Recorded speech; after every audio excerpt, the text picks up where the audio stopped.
If your candle looks like this, it's time to trim your wooden wick. And to take out the flame, I would not use this. Instead, I would use my lid. All of our candles come with lids to make it safer for you.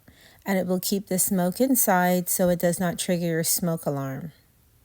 Now it's time to choose your trimming device. And these trimming devices work both with cotton and wooden wicks. You may get some soot in your candle when you trim it. It's okay. It will not affect the burnability of your candle, and it will not affect the fragrance of your candle. Now that you've trimmed your wick, you can go ahead and light your candle again. It will burn evenly. All you have to do is repeat the process as needed. Please like and subscribe to all of our videos to keep up to date on all your candle care information.